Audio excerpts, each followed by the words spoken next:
These coins, they're real. I'm not selling this ranch. Relentless phone calls demanded Alice surrender her grandfather's crumbling estate to developers. She was hours away from signing away her heritage to clear insurmountable debts. That was before a loose floorboard in the rotting workshop revealed a rusted tin box containing a hand-drawn map that changed her life forever. Alice Taylor stared through the cracked kitchen window of the farmhouse, watching the Montana wind tear dead shingles from the roof of the main barn. Whispering Pines had once been a sprawling, prosperous cattle ranch, the pride of Oak Haven County. Now, it was a graveyard of rusted tractors, collapsing fences, and insurmountable debt. Her grandfather, Arthur Taylor, had spent the last decade of his life letting the business decay while he obsessed over local history, wandering the property with a metal detector and a worn leather notebook. When Arthur passed away 3 months ago, he left Alice nothing but 100 acres of barren land, a severely depleted bank account, and a towering stack of foreclosure notices from First Fidelity Trust. The kitchen table was buried under those very notices. Final warnings printed on aggressively yellow paper glared up at her. The bank was demanding $300,000 by the end of the week. If she failed to produce it, the county would seize Whispering Pines, auction off the land, and evict her. Headlights cut through the twilight, sweeping across the dusty living room wall. Alice's stomach tightened. She didn't need to look outside to know who it was. The sleek, silver Mercedes SUV navigating the pothole-ridden driveway belonged to her older half-brother, Tolliver Boyd. Tolliver had never cared for the ranch, having moved to Chicago years ago to pursue a lucrative career in corporate real estate. He only returned when there was money to be made, or in this case, a property to be liquidated. A heavy knock rattled the front door before it swung open. Tolliver stepped inside, meticulously wiping his designer loafers on the frayed welcome mat. He wasn't alone. Behind him stood Randolph Henderson, a local land developer whose aggressive tactics were infamous in Oak Haven. Randolph wore a tailored suit that looked entirely out of place in the rustic, dust-coated farmhouse. "Alice," Tolliver said, his voice dripping with that familiar, patronizing warmth. "We need to talk. Time is up." "I told you on the phone, Tolliver. I'm not signing the contract today," Alice replied, crossing her arms defensively. "Grandpa Arthur loved this land. I owe it to him to try and save it." Randolph Henderson stepped forward, placing a thick manila envelope on the kitchen island. "Miss Taylor, I admire your sentimentality.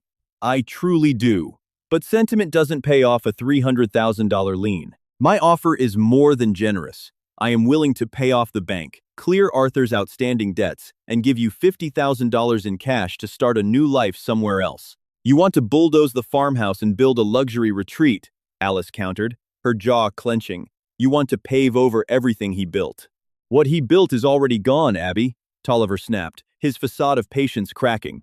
"Look around you. The roof is caving in. The plumbing is shot. The old man went crazy in his final years, digging up the fields looking for ghosts instead of tending to the cattle. You are drowning. Randolph is throwing you a life preserver. Sign the papers, take the 50 grand, and let this nightmare end." Alice looked at the documents protruding from the envelope. It was the logical choice. Everyone in town told her she was a fool for holding on. Her own accountant had gently advised her to take the loss and move on. But a deep, unexplainable instinct anchored her to the floorboards. Arthur had pulled her aside on his deathbed, his frail hands gripping her wrists with surprising strength. "Don't let them have the ridges, Abby. The ridges hold the truth. Promise me." She hadn't understood what he meant, but the desperation in his eyes had been painfully real. "I have until Friday," Alice said, her voice trembling but resolute. "Today is Tuesday. I'm not signing anything until I absolutely have to." Randolph's polite smile vanished, replaced by a cold, calculating stare. "Friday at 5 o'clock. The bank locks the doors. If my contract isn't finalized by then, the offer drops to 0, and you walk away with nothing." "Don't be foolish, Miss Taylor. I'll be back tomorrow." Without another word, Randolph turned and walked out into the evening chill. Tolliver lingered for a moment, shaking his head in dismay. "You're making a colossal mistake, Abby. When the sheriff comes to drag you out of here on Monday morning, don't call me." The front door slammed shut, leaving Alice alone in the suffocating silence of the farmhouse. She sank into a wooden chair, burying her face in her hands. The reality of her situation was a crushing weight. She had no money, no leverage, and no plan. All she had was a promise to a dead man who might have lost his mind. The next morning, Alice woke before dawn, her mind racing with anxiety. Unable to sleep, she decided to start packing up the outbuildings. If she truly had to leave by the weekend, she needed to sort through decades of Arthur's accumulated belongings. She wrapped a heavy wool coat over her flannel shirt and stepped out into the crisp, frost-covered morning. Her destination was the old workshop, a detached wooden structure near the tree line that Arthur had treated as his sanctuary. The door groaned on rusted hinges as Alice pushed it open. The air inside was thick with the smell of motor oil, damp cedar, and old iron. Workbenches lined the walls, cluttered with rusted wrenches, broken machinery parts, and endless stacks of muddy topographical maps. Alice began systematically clearing the main workbench, tossing useless scraps of metal into a heavy canvas bin. As she reached for a massive cast-iron vise to move it out of the way, her grip slipped. The heavy metal block plummeted from the bench, crashing onto the wooden floorboards with a deafening crack. Alice jumped back, wincing at the noise. She knelt to inspect the damage. The impact had splintered one of the wide oak floorboards, pressing it downward. But as she looked closer, she noticed something strange. The board hadn't just broken, it had depressed like a lever. The wood, beneath the vise, sounded hollow. Curiosity overtaking her exhaustion, Alice grabbed a crowbar from the wall and wedged it into the splintered gap. With a hard heave, the ancient nails gave way, screaming as they pulled free from the joists. She tossed the broken board aside, revealing a dark, rectangular cavity, cut perfectly between the floor supports. Her breath caught in her throat. Nestled inside the hollow space was a heavy, rusted tin box, wrapped tightly in a decaying piece of oilcloth. Alice reached down, her fingers brushing against the cold metal. It was surprisingly heavy. She carefully lifted it out and set it on the cleared section of the workbench. The latch was rusted shut, but a sharp strike from the handle of her crowbar snapped the brittle metal. She slowly pushed the lid open. Inside, the box was lined with faded blue velvet. Resting on top was a leather-bound journal, its pages yellowed and warped by time. Beneath the journal lay a folded piece of heavy parchment, sealed with a cracked dollop of red wax, and a small, heavy canvas pouch. Alice untied the pouch first, tipping its contents into her palm. 3 solid gold coins, heavy and gleaming despite the dust, spilled into her hand. They bore the date 1888. Heart pounding, she opened the leather journal. The handwriting belonged to Arthur, but the ink was faded, suggesting these entries were decades old. The 14th of October 1998, the first page read, "I finally found the primary marker. The town archives were wrong. The Holloway transport didn't go down near the river. They ambushed it up on the ridge, right on the edge of my property line. The gold never left Oakhaven. I'm getting closer. I know it." Alice's eyes widened. Every child in Oakhaven grew up hearing the legend of the Holloway Heist.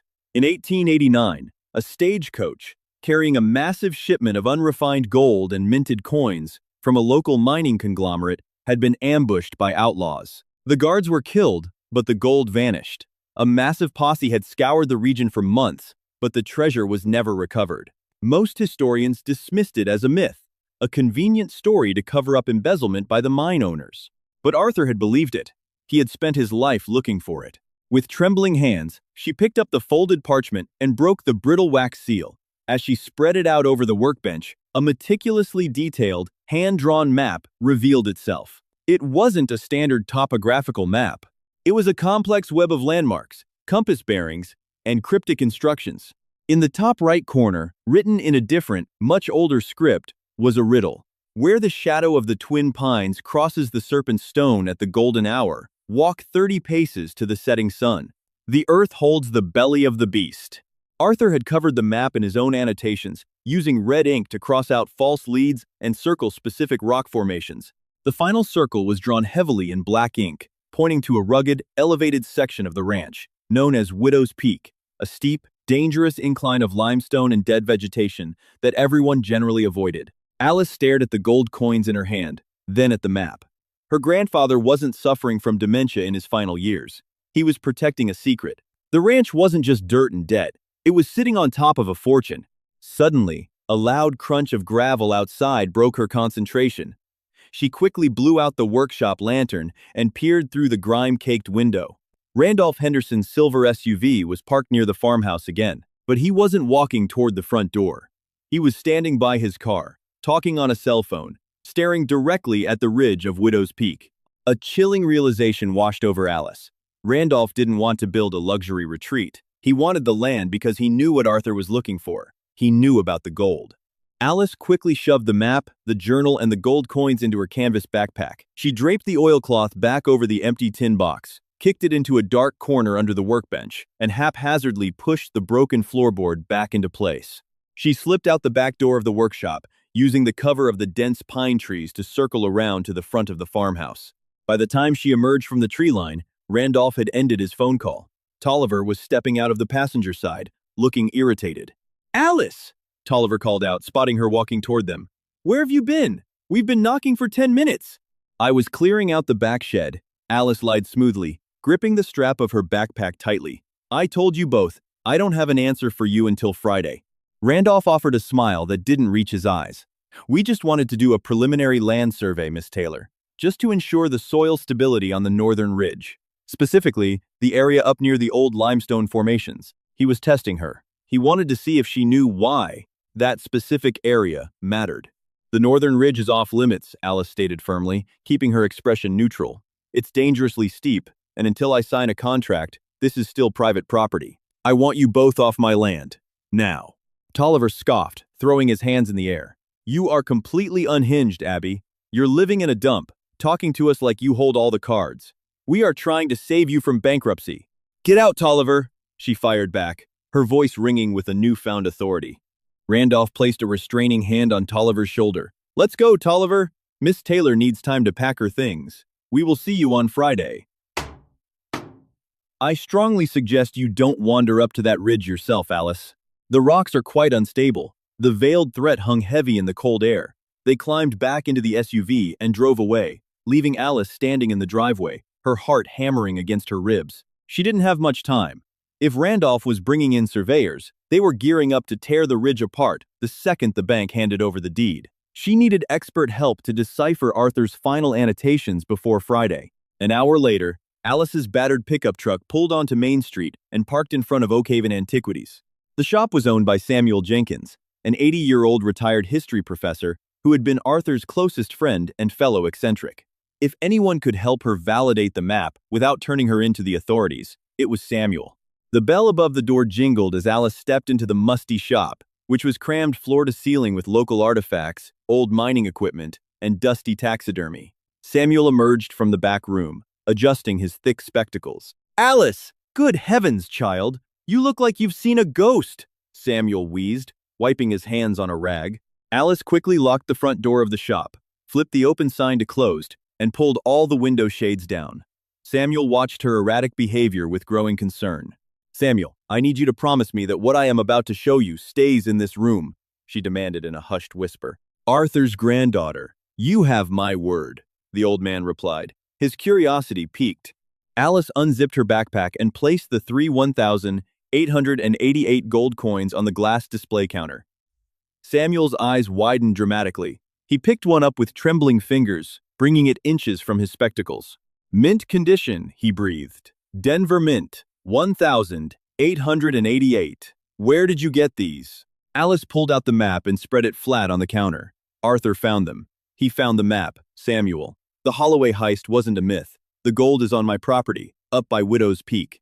Samuel leaned over the map, tracing Arthur's red ink annotations with a shaking finger. By God, he actually did it. He cracked the surveyor's cipher. Samuel looked up at Alice, his expression turning deadly serious. "Alice, if this map is authentic, we are talking about 2 tons of unrefined gold ore and thousands of minted coins. It's worth tens of millions of dollars today." "Randolph Henderson knows," Alice blurted out. "He brought Tolliver to force me to sell. He specifically mentioned the limestone formations near the ridge. He's not going to build houses, Samuel. He's going to mine my property." Samuel frowned, tapping the glass counter. Henderson's great-grandfather was one of the original deputies who investigated the Holloway robbery. There were rumors for years that the deputies were actually in on the heist, and that they buried the gold intending to come back for it when the heat died down. But a cave-in killed 2 of them, and the location was lost. Samuel pointed to the riddle on the map, where the shadow of the Twin Pines crosses the Serpent Stone. "Alice, I know this marker. The Serpent Stone is an old Native American petroglyph up near the peak, but the trees." "The Twin Pines," Alice interrupted, realizing the missing piece. Arthur cut down a massive dead pine near the ridge 5 years ago. He said it was a fire hazard. But what if he cut it down to hide the shadow? To hide the marker from anyone else looking for it? Then you are the only one with the completed puzzle, Samuel concluded. But we have a problem. The bank takes possession on Friday at 5 p.m. That gives you exactly 3 days to locate the entrance, retrieve enough gold to pay off the $300,000 lien, and secure your property rights permanently. Can you help me? Alice pleaded. I can't do this alone. I have old geological surveys of that ridge, Samuel said, his eyes gleaming with an adventurous spark he hadn't shown in years. We need to cross-reference Arthur's map with the cave systems. They spent the next 3 hours hunched over the counter, matching Arthur's coordinates with 19th century mining schematics Samuel had stored in his archives. They pinpointed a small, forgotten ventilation shaft that intersected exactly where Arthur had drawn his heavy black circle. Armed with a concrete plan, Alice packed the map back into her bag, thanking Samuel profusely. They agreed to meet at the property line before dawn the next morning, with climbing gear and high-powered flashlights. Alice unlocked the shop door and stepped out onto the sidewalk, the afternoon sun temporarily blinding her. She walked briskly toward her pickup truck parked down the street, but as she approached, her heart plummeted into her stomach. All 4 tires on her truck had been brutally slashed. The heavy rubber flattened against the asphalt. The driver's side window was smashed, a web of broken glass covering the front seat.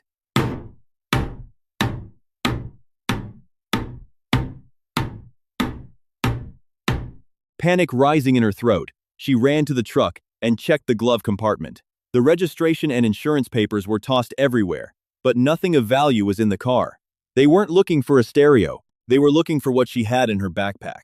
A cold shiver ran down her spine as a black sedan slowly drove past her, its windows heavily tinted. It didn't stop, but the message was clear. The race for the Holloway gold had begun, and her adversaries were no longer playing by the rules of real estate. Samuel Jenkins refused to let Alice return to the farmhouse alone.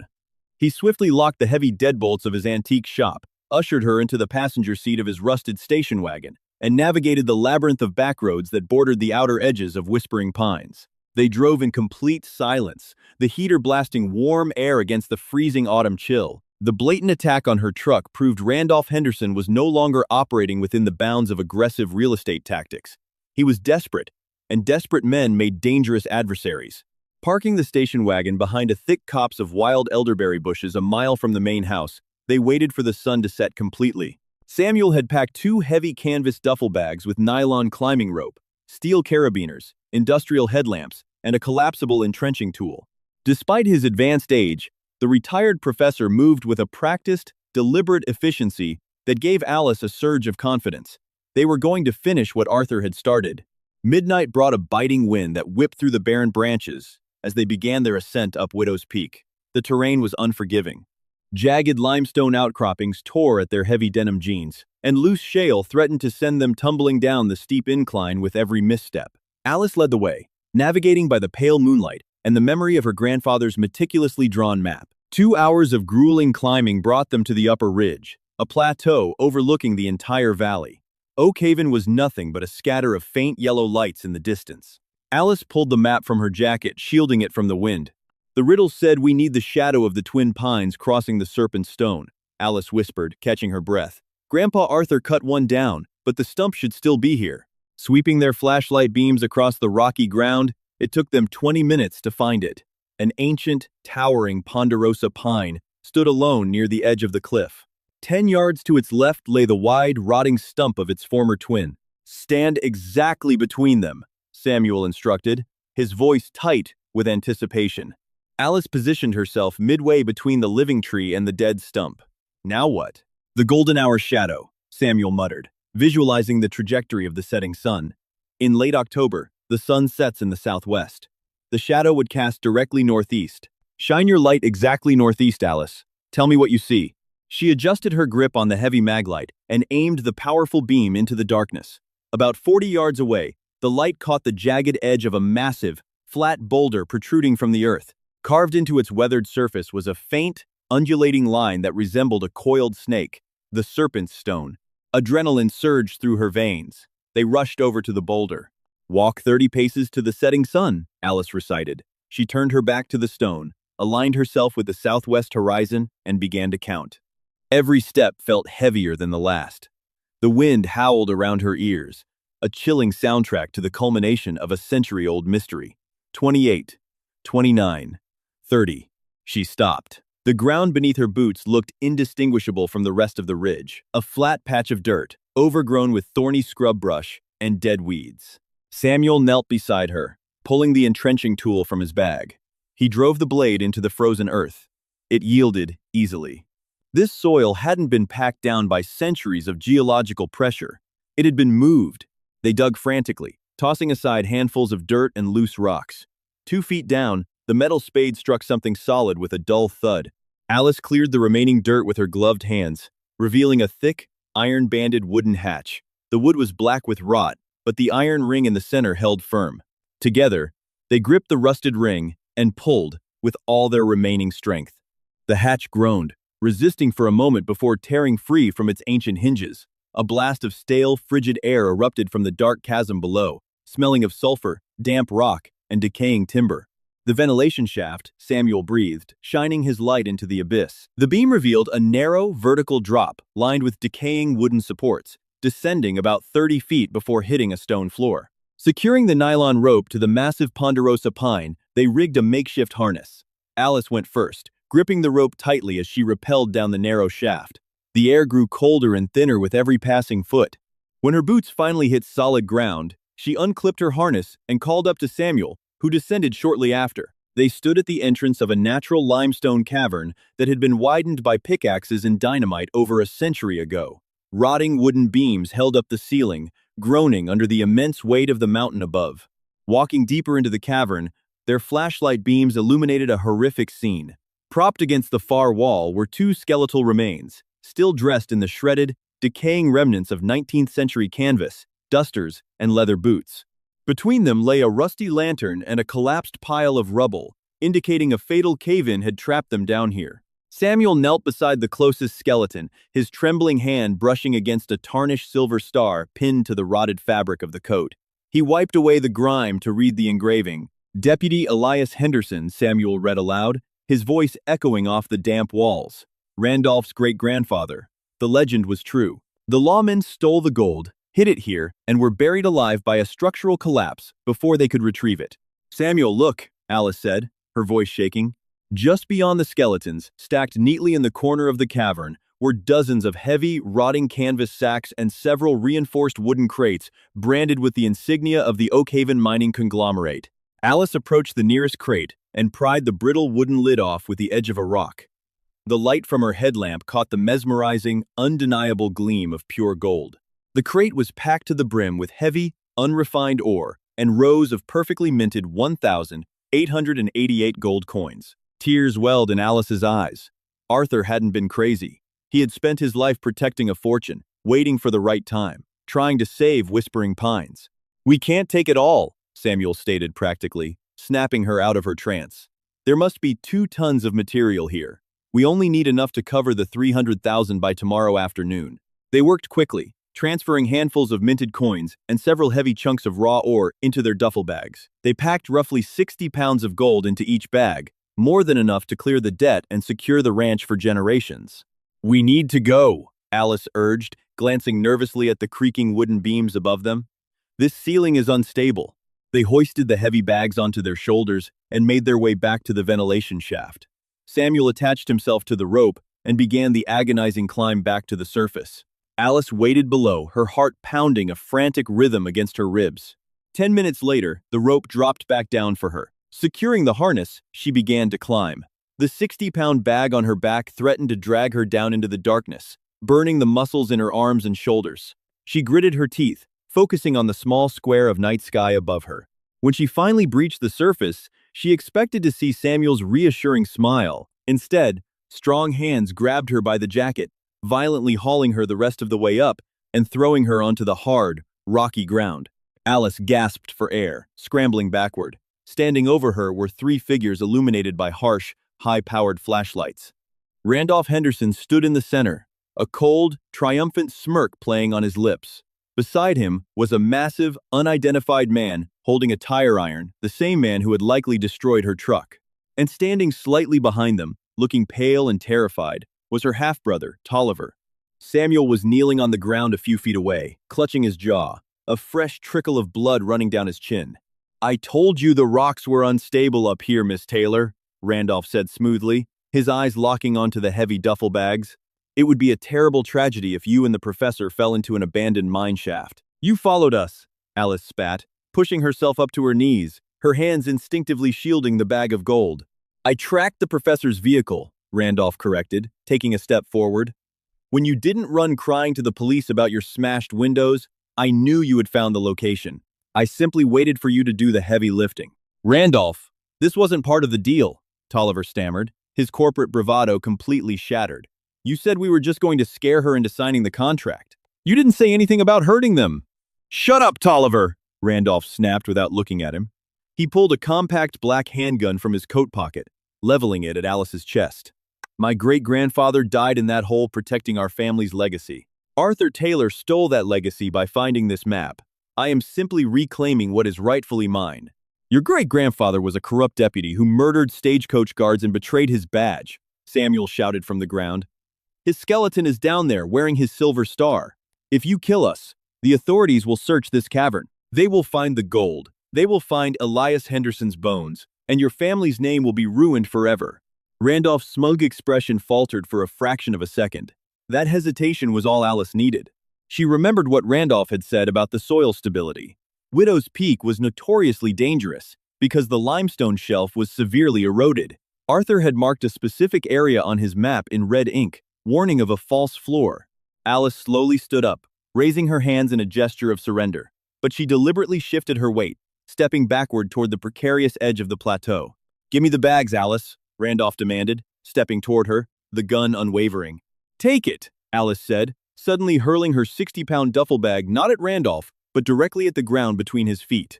The immense weight of the gold crashing against the fragile, weathered limestone triggered a catastrophic chain reaction. The ground beneath Randolph and his hired muscle groaned like a dying animal. A massive spiderweb of cracks shot through the rock. "Move!" Tolliver screamed, diving backward toward the tree line. The earth gave way. The hired muscle shouted in terror as the limestone shelf collapsed beneath him, sending him tumbling down the steep, jagged incline of the ridge in an avalanche of dust and shale. Randolph scrambled backward, dropping his gun as he fell onto his stomach, desperately clawing at the stable ground as the edge of the cliff crumbled away inches from his face. Alice sprinted forward, grabbing Samuel by the arm and hauling him to his feet. She snatched the dropped duffel bag of gold and kicked Randolph's handgun into the open ventilation shaft. "Let's go!" she yelled. They ran.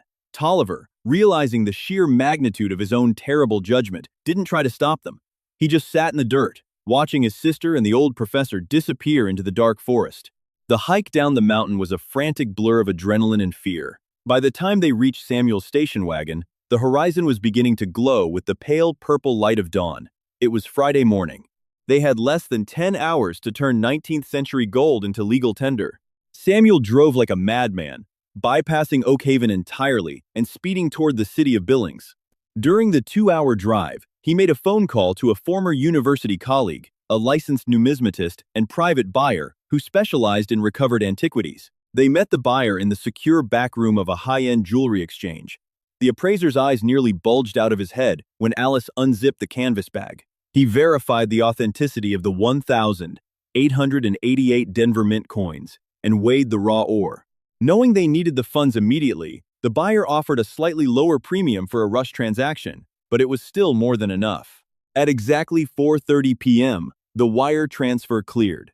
Alice held a certified cashier's check in her hand for $850,000. They sped back to Oak Haven, the station wagon's engine screaming in protest. Alice's knuckles were white as she gripped the dashboard, watching the clock on the radio tick mercilessly forward. Dört, 45, PM, dört, 50 PM, dört. At 4:55 p.m., the tires screeched against the curb in front of First Fidelity Trust. Alice leaped out of the car before it was fully parked, sprinting up the concrete steps and bursting through the heavy glass doors. The bank lobby was quiet. At a large mahogany desk near the back sat Mr. Gable, the branch manager. Sitting across from him, looking battered, bruised, and covered in limestone dust, was Randolph Henderson. They were looking over a stack of foreclosure documents. Randolph looked up, his face draining of color as Alice marched across the lobby. "Miss Taylor," the bank manager said, looking at his watch with a patronizing frown. You are just in time to sign the surrender documents. Mr. Henderson was just finalizing the takeover. Alice didn't say a word. She reached into her jacket, pulled out the certified cashier's check, and slammed it down onto the mahogany desk directly on top of Randolph's contract. Mr. Gable's annoyance shifted to absolute shock as he read the numbers printed on the check. This is for $850,000. The lien is only $300,000. Pay off my grandfather's debt in full, Alice commanded, her voice echoing loudly in the quiet bank. Deposit the remaining $500,000 into my checking account and cancel the foreclosure. Randolph stared at the check, his jaw clenched so tightly it looked like his teeth might shatter. He had lost. The gold was gone. His ancestors' shameful secret was waiting to be discovered, and he had assaulted a woman on her own property. You haven't won, Randolph whispered maliciously, standing up from his chair. Alice met his gaze without flinching. I'm filing a police report for trespassing, assault, and destruction of property. I suggest you stay very far away from Whispering Pines. Mr. Henderson. Defeated and exposed, Randolph turned and walked out of the bank without another word. 30 minutes later, Alice walked out into the cool Friday evening air. The sun was setting over the mountains, painting the sky in brilliant strokes of orange and gold. Samuel was leaning against his car, nursing his bruised jaw with a warm cup of coffee he'd bought from a nearby diner. We did it, Samuel, Alice said softly, a massive weight finally lifting from her shoulders. Grandpa Arthur's land is safe. He would be incredibly proud of you, Alice, Samuel smiled, his eyes crinkling at the corners. So, what happens now? You have $500,000 and 100 acres of prime land. Alice looked toward the distant, rugged silhouette of Widow's Peak.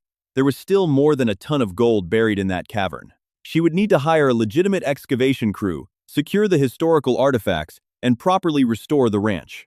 Now, Alice smiled, tossing the keys to her grandfather's property in her hand. I fixed the roof.